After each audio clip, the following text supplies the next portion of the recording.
Copain comme cochon, telle est la devise de la Société des Acatopèdes, fondée en Belgique en septembre 1846 et qui regroupe des monstres sacrés du XIXe siècle, adeptes du bien manger, du bien boire et surtout du bien rire, à l'instar de Victor Hugo, Alexandre Dumas, Georges Sand, Honoré de Balzac et bien d'autres encore.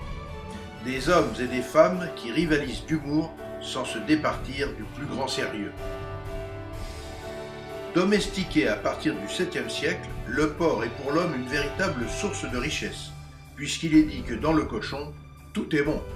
Rarement un adage n'aura été aussi justifié, et rappelons ici que sous l'Empire, Grimaud de la Reynière qualifiait d'ailleurs le cochon d'animal roi. Véritable histoire sociale et culturelle, la tue-cochon, la Saint-Cochon, la Saint-Boudin ou encore la Saint-Gorin sont ancestralement des temps forts de la vie de nos campagnes. C'est l'occasion des retrouvailles, du partage, des rencontres, de la fête, presque un rite immuable, symbole d'une société fidèle à ses traditions et respectueuse de son art de vivre ensemble. Ce sont d'ailleurs toutes ces valeurs que le chef Gérard Garrigue met en œuvre dans son restaurant Le Ménagier, situé à Castelnau de Montmirail, dans le Tarn. Ce jour-là, c'est un cochon de quelques 190 kilos, livré en 2 quartiers, auxquels le chef et son équipe vont être confrontés. Alors aussitôt, les scies, les tranchoirs, les couteaux et les hachoirs entrent en action. La bête doit être alors méticuleusement découpée, chaque morceau des viandes ayant une destination finale bien précise. Qui pour la saucisse, le boudin galabar, les saucissons, les fricandeaux et enfin les fritons. Alors Gérard, Étienne et Julie se mettent à l'œuvre.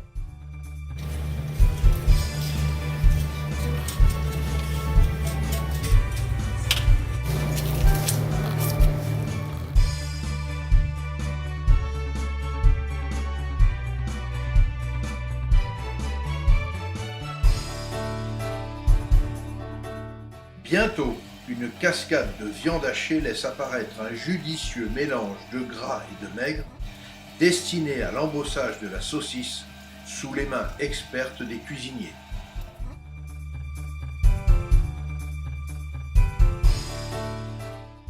Puis vient le tour du boudin galabar à la viande, dans lequel le sang du cochon confirme bien le dicton selon lequel, dans le cochon, tout est bon.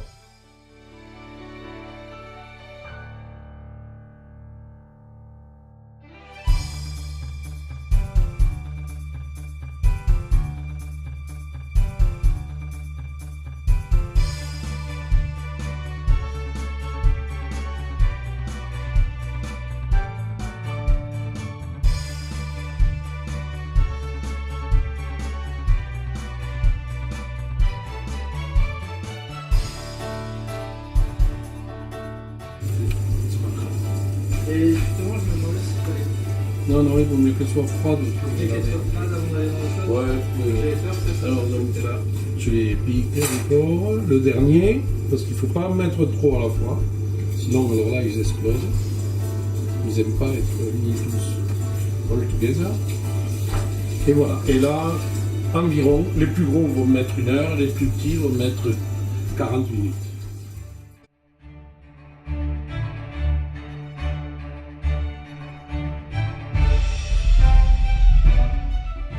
Pendant ce temps, d'autres mains détaillent le lard gras en petits cubes qui vont rejoindre la viande hachée destinée aux savoureux saucissons dont Maître Gérard a le secret.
l'autre extrémité de la cuisine, un savant mélange emmailloté de crépine est moulé dans de petites barquettes, et ce sont des fricandeaux que l'on enfourne.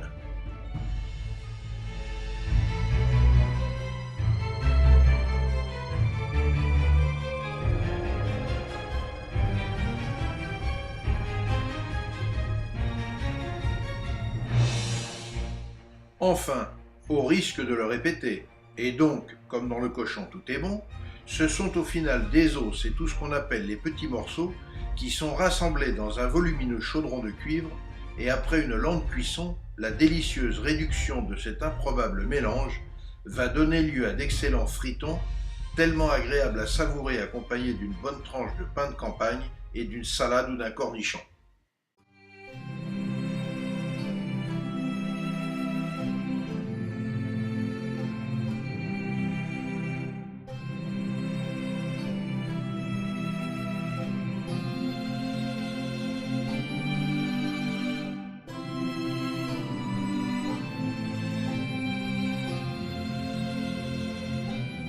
Et pendant que tout ce décor culinaire est planté, un bouillon de poule farci mijote, l'estoffis aveyronnais est maintenu au chaud, les ingrédients du mourtail-roll sont rassemblés, et aussitôt le sauté de porc, les haricots tarbais, les châtaignes sont mis en cuisson.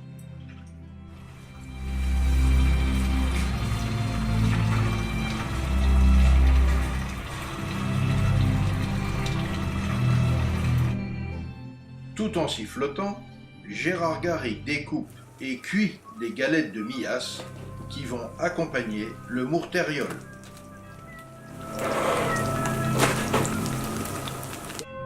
Les premiers convives arrivent. Alors il faut passer au dressage des assiettes de charcuterie composées de fricandeaux, boudins à la barre et fritons, tandis que Julie Toriros va terminer la croustade aux pommes dont elle a mariné les fruits à l'eau de vie de prune depuis la veille.